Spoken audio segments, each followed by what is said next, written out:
Загреб. Вече сме на летището и си чакаме полета. Мен супер много ме е яд, защото исках да си взема екшън камерата, която съм купила точно поради тази причина. Когато пътуваме някъде, да я взимам с мен и като правим някакви готини екстремни неща, да снимам всичко. Даже си освободих багаж, за да мога да я взема и въпреки това я забравих. Но ще се опитаме да снимаме готини кадри с дрона и с телефона. Ще се качим на мотор. Мен супер много ме е страх, но ще видим как ще го преживея и дали ще ми е забавно или не. И понеже пътувахме само с раници, си носихме якетата за мотора в ръчичка. Трябваше да летим с Ryanair, но се оказва, че ще летим с друга авиокомпания, не знам защо. Никой нищо не ни е казал. Качваме се в самолета. И 2 часа по-късно вече сме в Загреб. Полета беше отвратителен. Беше адски студено и страшно много турбуленция и си облякох тази риза ровна, която сега ще преберем, защото изглеждам нелепо с нея. И отиваме към хотела. Ето ни и е стаята. Спим горе-долу в центъра на града. Стаята е малка, но абсолютно достатъчна за спане, така или иначе не правим кой знае какво в нея. Беше чисто, имаше всичко необходимо. Ето ме мен в огледалото на банята. Имахме си чайче и хладилник. Между другото, огромен ред флаг, когато отидете някъде в хотел, е да видите тапи за уши на нощното шкафче. Тук има и за двама ни. Надявам се да не ни се налага да ги използваме, въпреки че стаята ни гледа точно към улицата, към булеварда и в момента е изключително шумно. Но предполагам, че вечерта няма да е чак толкова зле или по-скоро стискам палци да е така. Тук излядохме да се разходим и първото нещо, което видяхме в центъра е тази карта на града или по-скоро на централната част на града.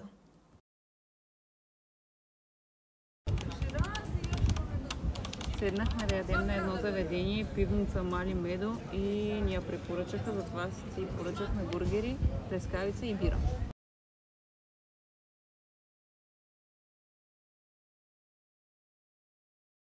Оса. Някакви мравки. Между другото, имах огромен проблем с интернета. До сега, откакто сме слезли от самолета, се опитвам да си включа интернета, роуминга и всичко останало, 4G, 5G, какво ли не пробвах. Може би 5-6 пъти съм си рестартирала телефона и нищо не се получава. Та сега пратих майка ми до А1 и тя май оправила нещата. Сега ще си рестартирам пак телефона и ще видя дали всичко е наред или не. Защото, както знаете, аз работя постоянно и от телефона и няма как да се случат нещата без да имам интернет. И съм изпаднала малко в паника, обаче сега ще хапнем, ще си рестартирам телефона и да се надяваме, че всичко ще е наред. Ето какво ще хапва Дани с хлебче и какво ще хапвам аз. Между другото, много интересен факт за мен, който го знаят може би по-голямата част от хората, че аз обожавам бургери и винаги когато седна някъде на заведение ям или бургер или пица, но в най-общия случай е бургер. Ето тук си гледат мачове. Това е огромно. Ето тук има маси, където хапнахме и ние сега. Ние хапнахме набързо, разходихме се малко и се прибрахме. Честно казвам, тук няма кой знае какво за разглеждане. Не сме видели много хора, беше доста пусто навън, въпреки че бяхме в центъра до сега. Повечето хора, които срещнахме, бяха туристи и то наистина не много. А сега аз нямам търпение да си взема душ, защото днес сме станали в 6 сутринта. Тръгнахме от морето, от Ахелой, стигнахме до София, хванахме си полета за Загреб и аз се чувствам доста уморена, така че сега си взимаме по един душ, лягаме си, пускаме си нещо да гледаме и утре продължаваме. Накрая ще ви кажа и какво е мнението ми за града и околността, защото ние няма да стоим само в Загреб. Тук имаме само 2 нощувки, днес и утре, и след това отиваме на едно страхотно място, което съм виждала до момента само по картинки и само по видеа в интернет. Нямам никакво търпение за него. Добро утро в 7:30. Ако някой от вас ми каже, че става толкова рано, когато е на почивка, няма да му повярвам. Аз никога не съм го правила, днес ми се наложи, защото снощи бяхме толкова уморени и добити от пътя, че сме заспали в 8:30. Аз в 4:30 се събудих, вече бях почти наспана. но реших да поспя още малко до 6:30. Сега Дани излезе. Аз си поработих малко в леглото, прегледах някакви имейли. Сега се поуправих, вече е 7:30 и ще отидем някъде да закусваме, ако има нещо отворено. Между другото, този път аз нямам никаква представа нито къде ще ходим, нито какво ще правим. Знам, че ще вземем мотор и все още не мога да го преживея. Но все някак ще го направя, ще се престраши да се кача на него, надявам се. Преди това днес сме в Загреб и не знам къде ще ходим. Дани организира всичко, говори с негова позната, която му каза какво можем да правим, къде да хапваме, къде да се разходим. Освен това, между другото, един лайфхак, който за мен е супер важен и много се радвам, че го открихме, са фритуровете. Във всяка държава ги има, във всеки град ги има, поне в по-големите, в тези, които ние сме ходили. Има фритурове, които се запазват от приложение или от сайтове и отивате на митинг пойнта, един човек ви чака и започва да ви развежда наляво надясно. В повечето случаи тези фритурове са около час и половина, 2,5. Можете да си изберете, има тематични такива фритурове, които са страхотни. В Братислава бяхме на най-готиния фритур, беше на тема страшни истории и беше късно вечерта. Няма толкова забавно нещо, наистина беше много готино и от тогава препоръчвам фритуровете с 2 ръце. Затова днеска сме си запазили един такъв, в 5 часа ще отидем на него и ще ви разкажа след това как е бил, дали ни е харесал и така нататък. Готиното на тези фритурове е, че се събират хора от цял свят, в повечето случаи са около 10-15 човека група. Накрая на преживяването на тура можете да оставите колкото прецените пари на човека, в зависимост от това как се е справил. Като разбира се е хубаво да му оставите някаква адекватна сума за това, че е отделил 2 часа от времето си и ви е дал някакви знания, които вие няма откъде да знаете. Или ако започнете да ги търсите, със сигурност няма да е по същия начин, както той ви ги е разказал. По принцип в края на тура гидовете казват, че е добре да се оставят около 15 евро, като ние винаги гледаме да оставим повече от това. Но, пак казвам, вие си преценявате колко да оставите, можете да оставите и по-малко, ако нямате възможност. И това е един страхотен по-бюджетен вариант да обиколите и да разберете най-важните неща за съответния град. А сега си оправям чантичката и излизам, защото се забавих много. Отивам към Дани, оказва се, че той е седнал на заведение в центъра. Тук е доста шумно, надявам се да чувате нещо. Дани беше седнал на това заведение, закусихме на него и след това отидохме да пуснем дрона. Бяхме седнали да хапнем, сега пускаме дрона в 8:30 сутринта. Всички отиват на работа, ние правим това. Между другото, дрона си е направо една нова играчка, която Дани постоянно иска да използва. И даже в момента аз не съм го карала да го взима, въпреки че ми се искаше, но пътуваме само с раници, защото сме за няколко дни. И той си освободил място, за да може да вземе дрона специално в раницата си. Затова сега му е голям мерак да го пуска наляво надясно. Оказва се, че когато отидем на езерата, той е национален парк и няма да можем да пуснем дрона. И в момента още повече ме е яд, че не успях да взема екшън камерата. Не, че не успях, просто не се сетих да я взема в последния момент и ще видим какво ще снимаме оттам.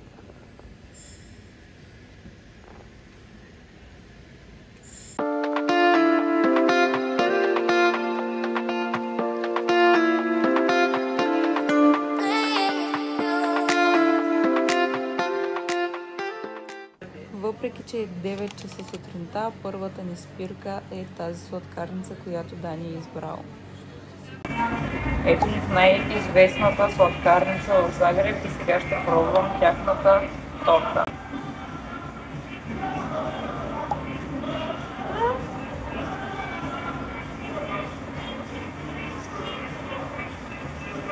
Не е лоша. Ма не е топ. Между другото, тотално съм забравила да снимам какво правихме до момента. Последното нещо, което видяхте е как ям торта. Сега проверих какво съм снимала. Но след тортата се разходихме малко. Прибрахме се в хотела да си починем, защото беше още много рано сутринта. Преди малко излязохме на обяд, хапнахме страхотни бургери, които вероятно до вечера отново ще хапнем и ще ви ги снимам, ще ви покажа къде сме. Сега отново сме в хотела, почиваме се още малко и след малко отиваме на фритур, където също ще ви взема с мен. Тръгваме към фритура, но първо ще минем през някъде да пинем по нещо, защото излязохме малко по-рано. Казах, че по принцип се събираме по 10-15 човека. Това е групата. Има още хора, които няма да снимам сега, защото ме гледат всички. Но това е групата за днес. Страшно много хора. So, we're gonna go down the hill and we're gonna cross the most dangerous street in the city, which is called the Bloody Bridge. Why is it called like that? We're gonna find it in about 45 minutes. Тук се включвам да ви препоръчам Дарко с две ръце, както по-късно ще чуете нататък във видеото. Аз съм изключително впечатлена от него. До сега съм била на много турове, всички гидове са били много забавни, но този беше най-забавен от всички и научихме много неща. Just try to see if you listen to me. Blah, blah, blah. I said something. Okay, we'll work for that. Guys, the St. Catherine Square is a square where you can fall in love. Yeah. The St. Catherine Square is a square where you can fall in love. You can get married.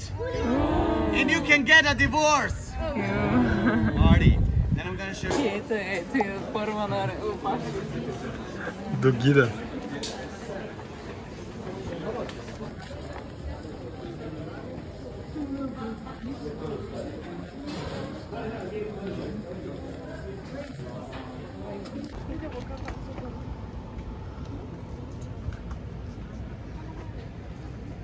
Тук Дарко ни обясняваше за Югославия, за разпадането и за войните.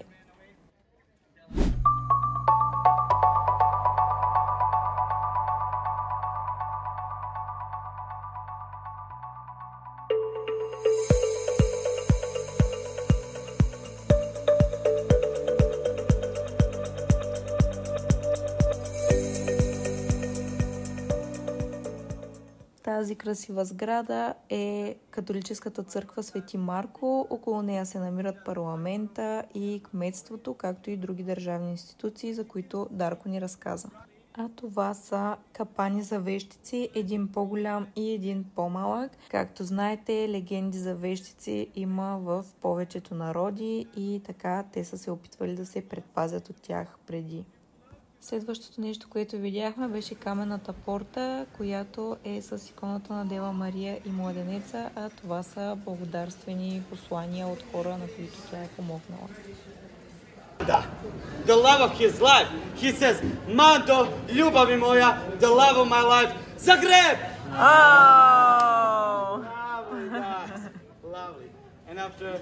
Току-що приключихме с екскурзията, беше супер готина.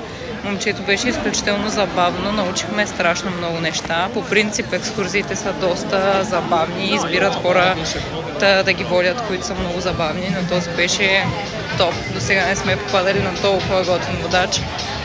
Аз ще ви покажа кадри, успях да го снимам на няколко пъти. Посмяхме се много с него и научихме много неща. Сега отиваме да хапнем и да пием бира на местата, които той ни препоръча. Аз и тях ще ви ги оставя също да ги видите, защото ни препоръча някои места, които нямаш откъде да разберем, че са толкова готини. Да, сега отиваме на едно място, което се нарича Валхала. Момчето ни го препоръча да пием там бира. Аз по принцип не пия изобщо алкохол, но мога да си поръчам една бира, за да я пробвам. Между другото, вчера казах, че тук няма хора, объркала съм се, просто ние се прибрахме много рано, в момента е пълно навсякъде. И да, ако не съм споменала по-рано, сега да ви кажа, моля ви, оставяйте бакшиши, ходите на фри турове, където и да било, защото хората наистина супер много се стараят. Обикаляхме 2 часа и половина и има някои хора, които им оставят по 2-3 евро, което е нелепо. Разбирам, че има хора, които не могат да си го позволят, точно заради това са направени и фритуровете, но все пак трябва да ценим техния труд. крайна сметка и сега и момчето ни обясни, че те работят в компания, имат си шефове и всичко, което получат в края на тура, си го разделят с компанията, така че ако им дадете 2 евро, това означава, че горе-долу 1 евро отива при него. А той отдели наистина страшно много време, внимание, беше супер забавен, научихме много неща от него. Така че оставяте и малко повече бакшиш в края на туровете, ако ходите на такива. Ето ни 20 минути по-късно, продължаваме да търсиме бара. Момчето каза, че са го изместили преди 2 седмици някъде на друго място. И се опитваме, правим тигели по улицата вече втори път до края и търсим бара с бирите, но не можем да го намерим. Сега написахме един адрес, който уж е до бара. Ето какво ще хапваме за вечеря. Бургер. Не сядох същия, беше много вкусен, така че пак ще имам същия. И пържени картофи с сирене. Обичам. Сега. Повтарям отново. Сега ще приключим тук, защото нямам какво интересно да ви снимам от хотела. Прибираме се, вземаме си по един душ, пускаме си нещо да гледаме и си лягаме, а утре ни чака кое? Мотора. На следващата сутрин станахме и си платихме закуска в хотела, в който бяхме. Закуската беше 13 евро и изглежда така, както виждате. Беше доста вкусна. Аз мисля тук да приключим първата част от влога от Хърватия, защото става твърде дълъг, а следващата част ще бъде от Плитвичките езера. Абонирайте се за канала и отивайте в епизод 2.